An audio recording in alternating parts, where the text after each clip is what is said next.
Hello and welcome everyone to Dragon Tooth Miniatures. I'm your host Bill, and this is Ryan. And today we'll be talking about GW's new policy on YouTube content creators. Hey everyone, good to see everybody here again. Awesome.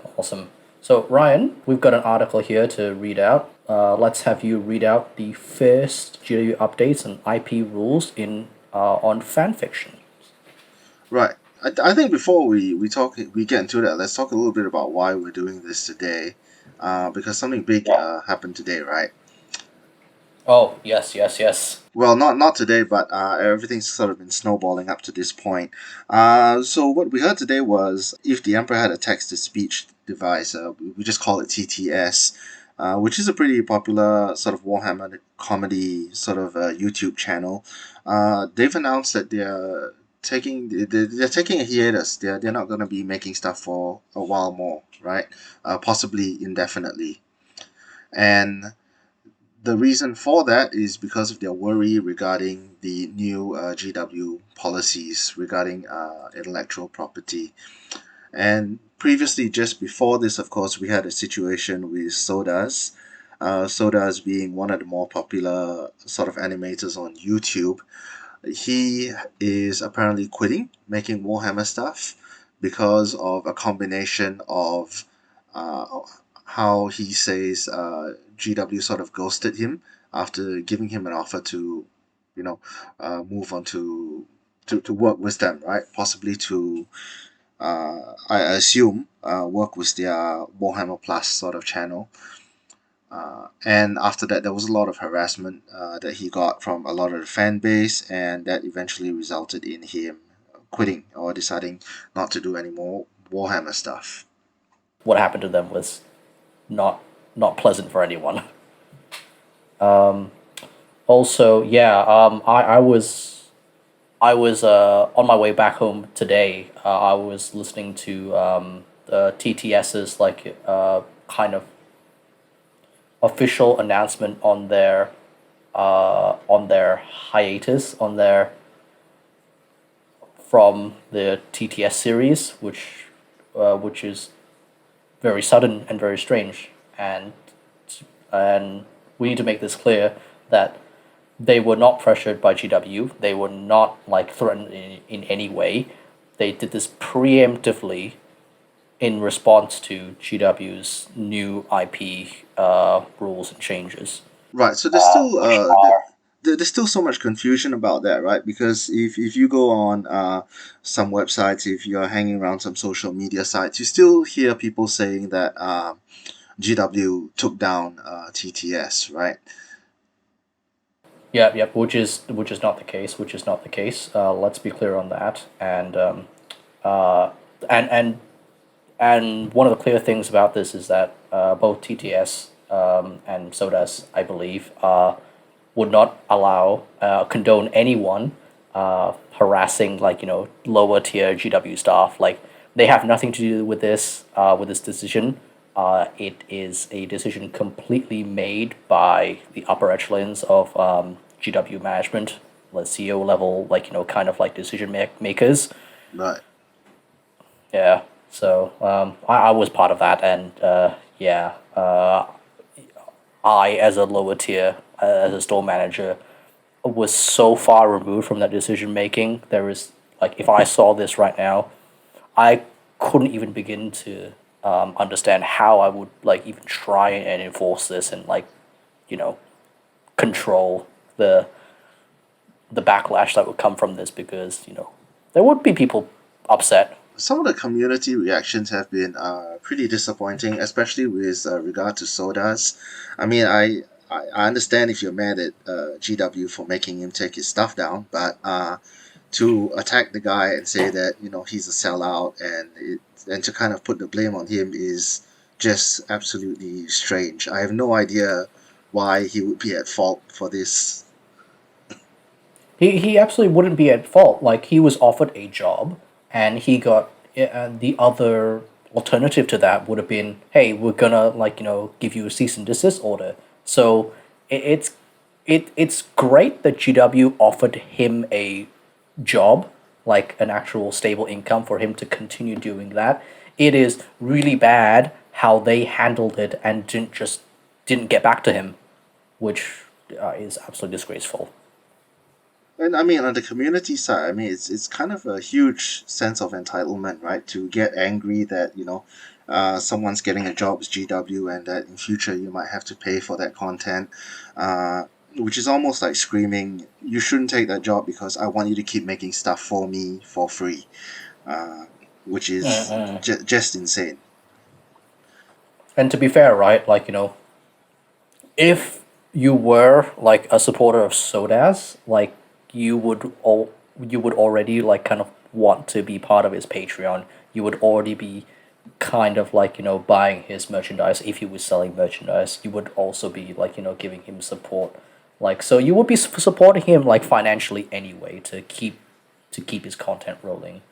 So I get. I do kind of wish Sodas had been in touch with or had gotten more sort of direct help from people like Major Kill, YouTubers like that. Oh yeah. Because their experience was this, right? If you want to make negative comments, they'll just laugh at you in the face and just say, hey, who cares, right?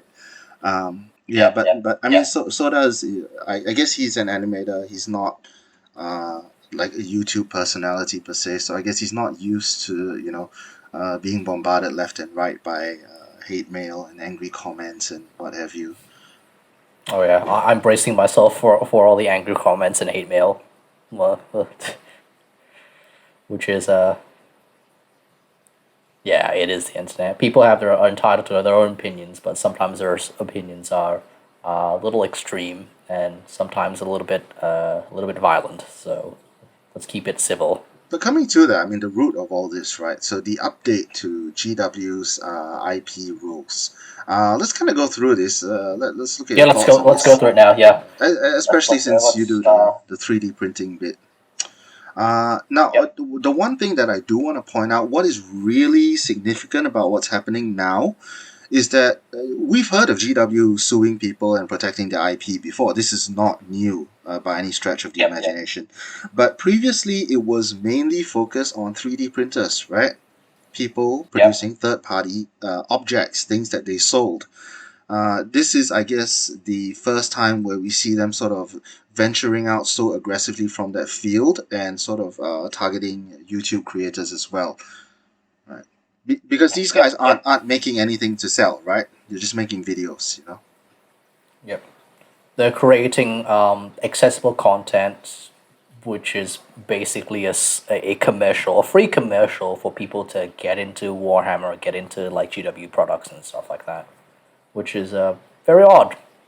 But we shall see what they're doing about it. Right.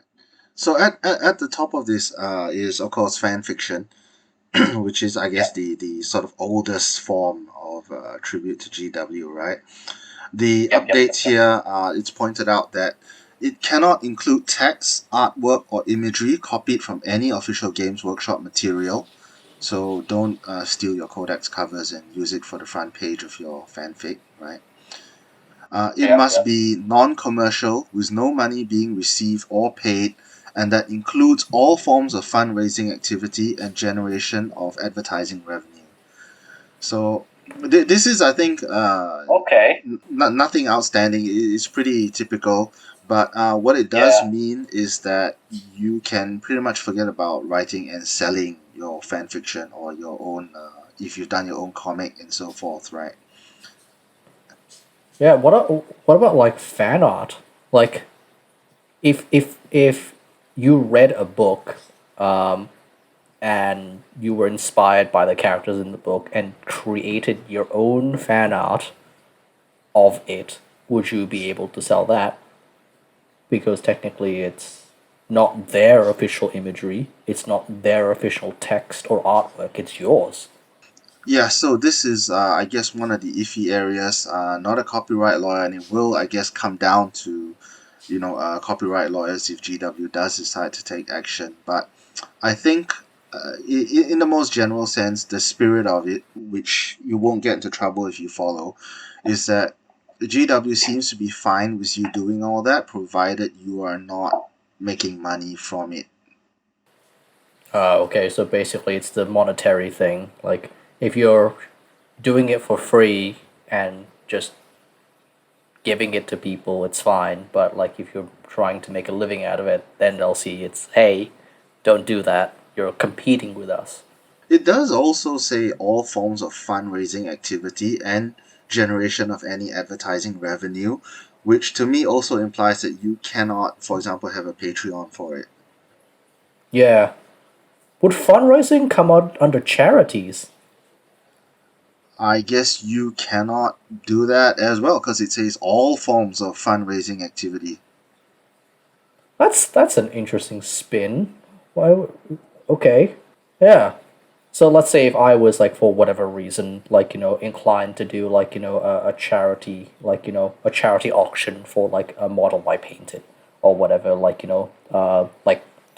like some of the really good like commission artists and like the upper tier gold demon winners occasionally do that. Like I wouldn't be able to do that under this, which is It does very odd. feel restrictive, right? Yeah. Then also coming on to fan sites, so as before, but with regard to fan sites, they've now updated it to say that your site cannot include text, artwork, imagery, footage, or animation copied from any official Games Workshop material. Oh wow. Okay. So basically, you can't even have like pictures of texts. You can't even have like PDF rips of like certain things. I know a few like rules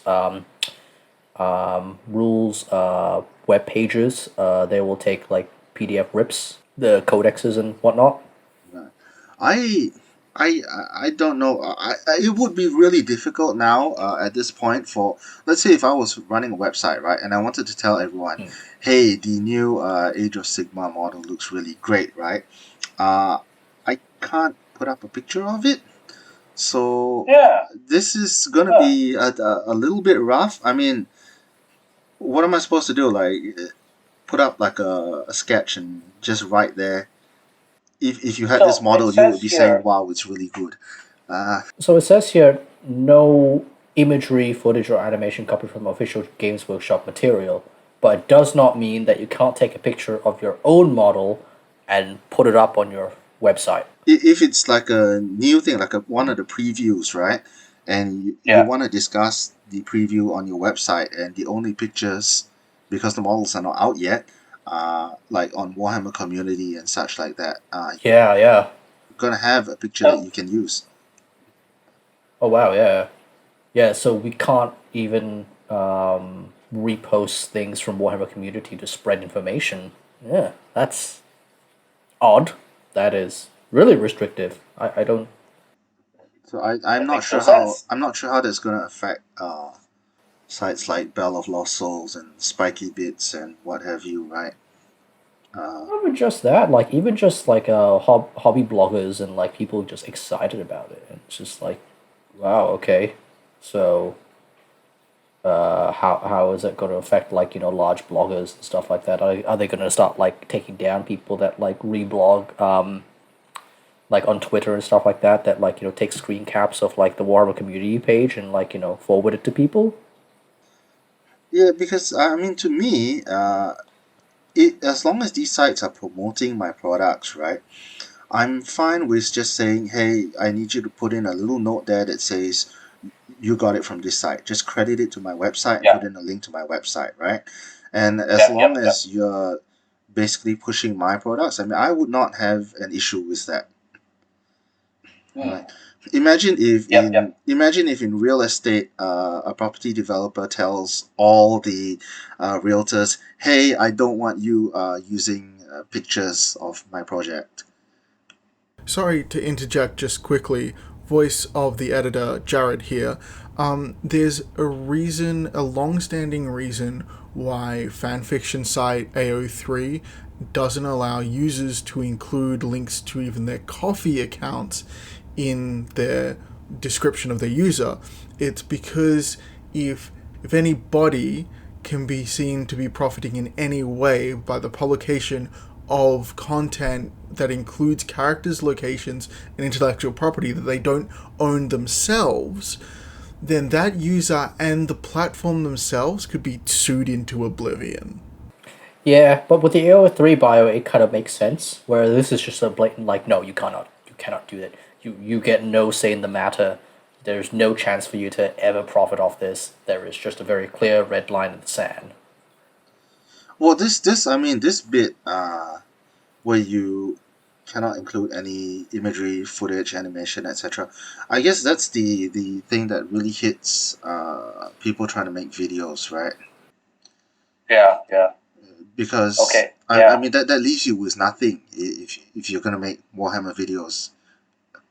If you're Yeah, gonna do Warhammer yeah. animations, like literally, it leaves you with nothing. There is nothing you can do that might not potentially expose you to a lawsuit or kind of a takedown order. Yeah, yeah, that's really scary. That's really scary, actually. Yeah. And with regard to fan films and animations, it says here individuals must not create fan films or animations based on our settings and characters. These are only to be created under license from Games Workshop. So that's a flat no. That's just flat out telling you can't make a Warhammer fan film. Yeah.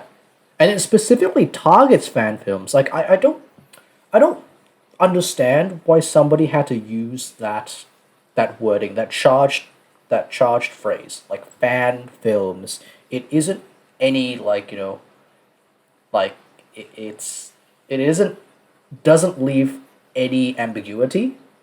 And let's say if a large studio were to make a large production film about it, they'd be perfectly fine because they'd obviously be under license from Games Workshop. But this wording could have been better. It didn't need to single out fan films. And I I'm not sure who wrote this, but it seems like they were specifically targeting fan films, which like and the community base. Well, Which is weird. I'll talk a little bit about my theories on that in a moment. But just for now, to quickly move on, games and apps. Individuals must not create computer games or apps based on our characters and settings. I think this is not a wild stretch at this point. Yeah, no, no, no. I think this is the one thing which is kind of reasonable. Like, hey, don't put like art assets with like vague space marines in them. That isn't a Games Workshop game. Please do not do that. This is a very like standard like company IP thing. Disney has this. This is the most reasonable thing I can think of. And then finally on to 3D printing. This part, as I mentioned, is not new. This has been going on for years and years. Lawsuits have already Yes. happened in this area. So in the updates, Yeah. what do we have? We have okay, counterfeit models, no reproducing and selling the models. Fair enough. I think Yeah. pretty normal. Yeah. No imitation models. The thing is, Yeah. it does say models which copy heavily from Games Workshop's artwork, books, or products. And this is kind of difficult or iffy in some areas. People in heavy armor with big guns is a pretty generic sci-fi image. Yeah, like you could argue that they were inspired by the StarCraft two Terran Marines if you were so inclined to create your own like Space Marine. Which Space Marine itself is not like the word itself is not owned by GW. They couldn't copyright that. It's Adeptus Astartes. I, The I, term Space Marine I is such will a tell you what makes me roll my eyes a little bit here, which is that Games Workshop kind of copies a lot from other sci-fi genres itself. oh yes, absolutely. Like everything from the Warhammer Fantasy range was copied from Lord of the Rings, from J.R.R. Tolkien. You can't deny that. Like a lot of things from, and since Warhammer, if you're not up to date on GW history, Warhammer 40k, the first iteration of that was Rogue Traitor, and that was very very literally just Warhammer Fantasy, but in space. So you had space dwarves, you had the space elves, you had the space halflings, and you had the space wizards. So a little bit hypocritical outside of the exact legal issues. I mean, ethically speaking, I don't know, there's a little bit of hypocrisy and such going on there. Yeah. You have one language which is like in terms of the fan fiction, which was incredibly specific and targets a very very niche like select group in the community, and then you have this wording which is the exact opposite of that, which is very vague and could be applied to anything. And then, I mean, the rest of it is pretty straightforward. No illegal Yeah. downloads of their products. No Yeah, recasting. recasting and 3D printing. Well, to me, Yeah. like recasting is basically almost the same as a counterfeit model, right? Yeah, yeah, And of course, like all it. no using the trademarks. Yeah, yeah. Incidentally, Absolutely. Like I don't those. I don't know if you realize this, Bill, but do you know that you can no longer steal the Warhammer trademark from the decals? So yeah, so I used to try and be funny, right, and cut out the copyright property of Games Workshop thing. I used to cut that out from the decal, right? And I used to paste that on things for fun. So I tried it with the recent decals, and you know what? They break up into different letters when you put them in the water. Oh. Yeah, so you can no longer like cut out that whole bit and then make like a fake GW product. Wow. Yeah, probably because idiots like me were doing it. Yeah, but you were doing it as like a funny joke. You did it on people's cars. Yeah, I did. But yeah, so just so you know, the new ones you can't do that anymore. All the little letters just break up and go everywhere. Oh wow. That is new. But yeah, like in terms of like copywriting and also recasting and like counterfeit models, I like personally, I think Ryan is in the same boat as me on this. Like, don't steal models, don't counterfeit models. Like, we're always big supporters of like crediting work where work is due. If you don't like the models, just don't buy them. If the models are out of production, that is another issue entirely. Because one of the few ways that you can get a lot of out of production, like like very old GW models, is through like 3D printing and recasters. A good example of that is my of the old Forge World Elysian Drop Troopers and some of the older Tyranid models, and more recently the almost the entire Deathcore Krieg line, which went out of production. Bye bye. But hopefully they'll be coming out with plastic on that. This is always a bit of a sensitive thing, copying stuff, because most people who feel that it's okay are people who have never had their stuff ripped off, right? Yeah. It's very easy to just get angry and say, oh, why can't I copy something? I mean, it's just a way to price me out of something, and I'm being ripped off because it's too expensive, etc., etc. Yeah, the best answer to that, to be frank, is only if one day you put a lot of effort into your work and then someone rips it off and starts selling it, then you'll sort of understand. It's just not right. Yeah. It's not right. It's a very scummy thing to do. Always give credit to where credit's due. GW does great work with their models, and even in COVID, their logistics is still pretty good considering the current state of the world right now. It is getting back in order. So credit where credit due is due. The price of models is not just for the creation and production of the miniature.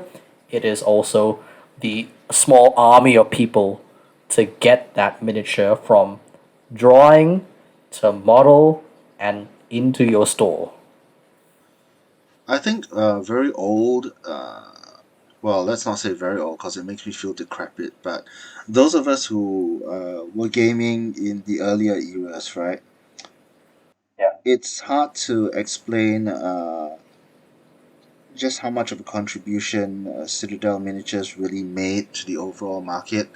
There was a point in time when it was extremely difficult to get models of almost anything you wanted, even if you were playing D&D, right? Oh yes, The yes. model qualities were absolutely terrible. Uh, the logistics involved in getting it. If you lived in Asia, for example, and you wanted to get D&D models, and this was like the 1980s, it was a nightmare. Yeah. It was terrible. And the Citadel miniatures, to some degree, Ralpatha, which I think is related to them in the past, the emergence of these big companies. I mean, we complain about prices and so forth, but the fact of the matter is, they do make life a lot easier for gamers, and they do make things better for those of us who appreciate the models. Yes, yes. One of the few ways that you could order in like any decent like miniatures, even the Judge Dredd miniatures, was through the GW White Dwarf catalog, which was very nice because nobody else was doing that back then. And yeah, yeah. Like, did you have any experiences where you did order anything like from way back then, Ryan? Back in the 90s, I guess when I was really, I guess you can say, old enough to be gaming and buying my own games and stuff. No, honestly, I didn't, because it was really expensive back then to order stuff and bring it over. But it was an option, like rather than just having no option to do that. Oh yeah, so the previous generation of gamers before me, right? The guys who were gaming in like the 70s and the 80s, they thought I was living in a wonderland, because they thought, hey, now you can get anything you want, right? Can just go on the Oh, I internet via my didn't believe you. dial-up modem and buy it online, and they used to say, wow, that's we didn't have that back then. Wow. Yeah. I guess like I guess putting on my former GW manager's cap on here, I guess like these changes in rules are a response to emerging technology and like how quickly everything is changing for them, because with the advent of like very cheap and very good like 3D printing technology, it won't be too long with the next 5 to 10 years where you could actually go out and reasonably buy like a pretty good 3D printer. And if you could get like an STL of like a Space Marine, you could just at home for a couple of cents go like, I will print out like a squad of 10 Space Marines. And then suddenly, like, the GW's entire hobby lineup becomes irrelevant, which is a very I think they'll adapt, and it will go more into the design area, right? So at that point, you're no longer paying yeah. for the physical product, but you're truly paying for. Yeah, but you gotta remember that GW is a multinational company and a fairly large one at that. So the rate at which they need to do sweeping changes to keep up with new technology coming out, which is frankly is going at it like at race car speeds. Every year there are new, better 3D printers, more affordable 3D printers out there, and I guess this is their way of at least like putting a little bit of a brake on things, or at least slowing down the inevitable progress of that to where they do need to change. So I think this is their way of adapting. I don't agree with what they're doing, and I'll explain why in a moment. Uh, I don't agree with all of what they're doing, but I think this is actually a form of response to the 3D printing thing. You see, we're seeing the emergence of Warhammer Plus, right? And Yeah. GW trying to move up into the digital sphere, adding on animations and such.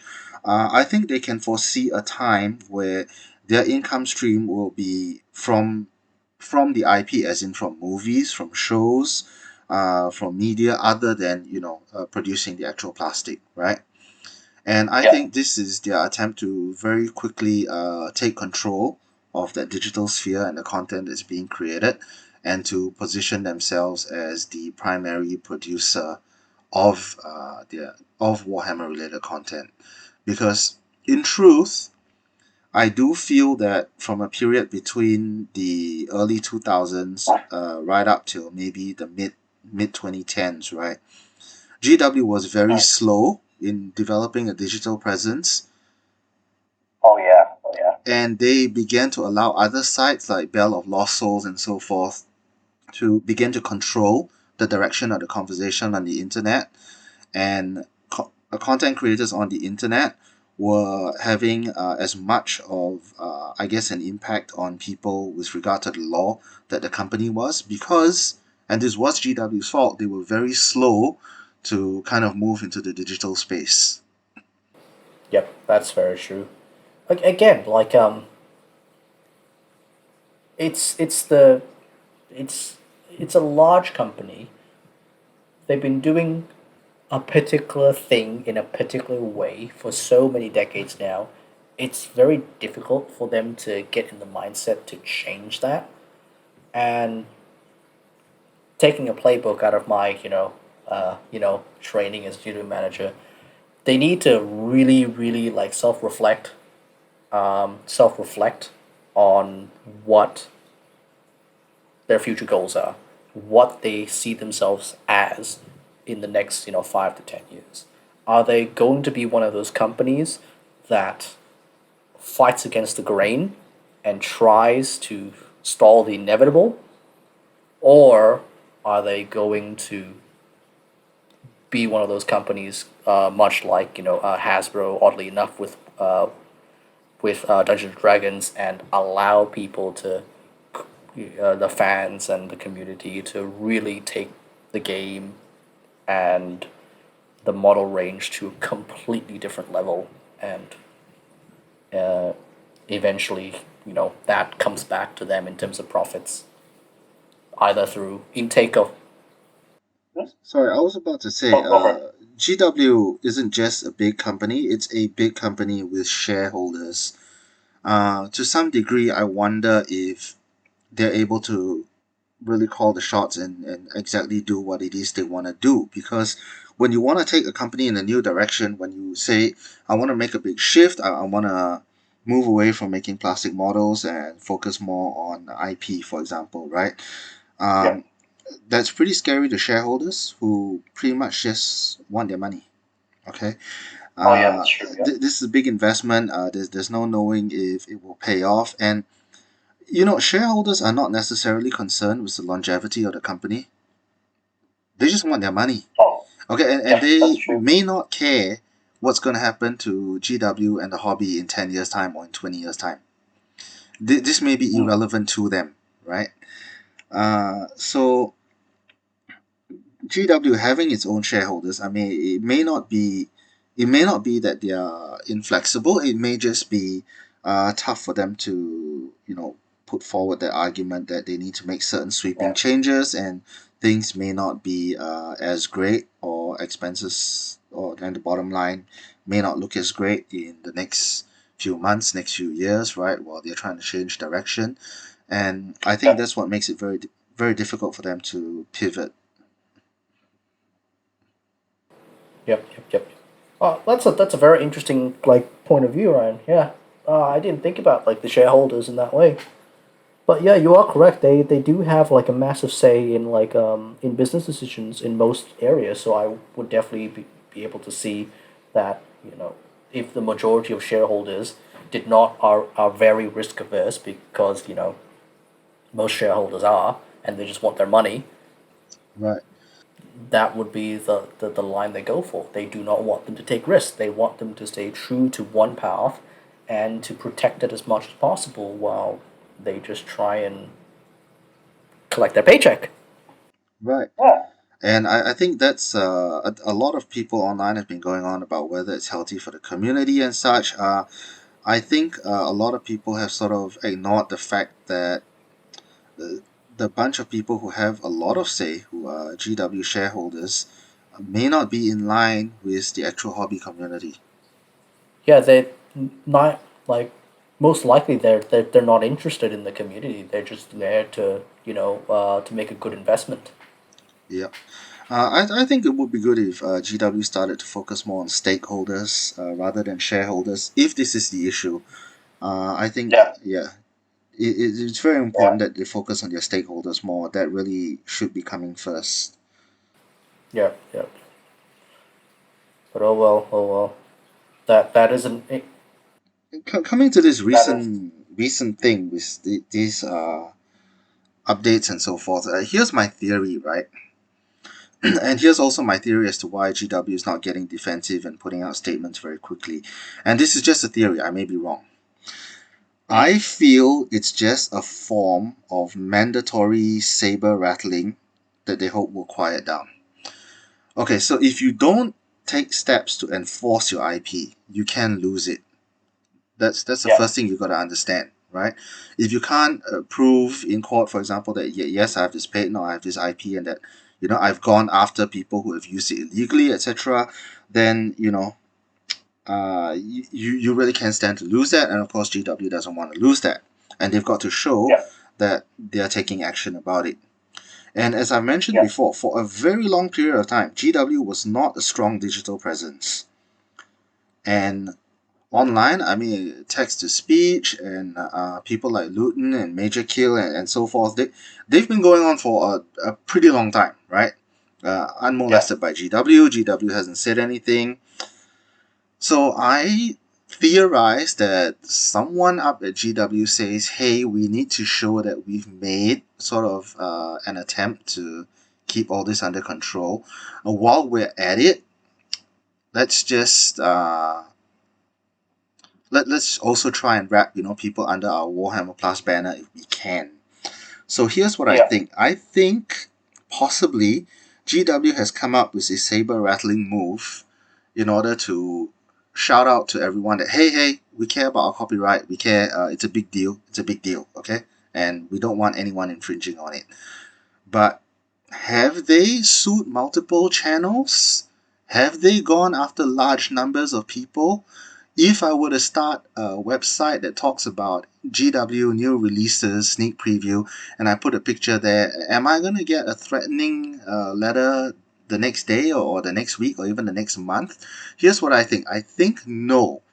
I think they're doing this and they're sort of saber rattling to show that the IP matters to us. We're defending it. Hey, we've taken a step to do it, right?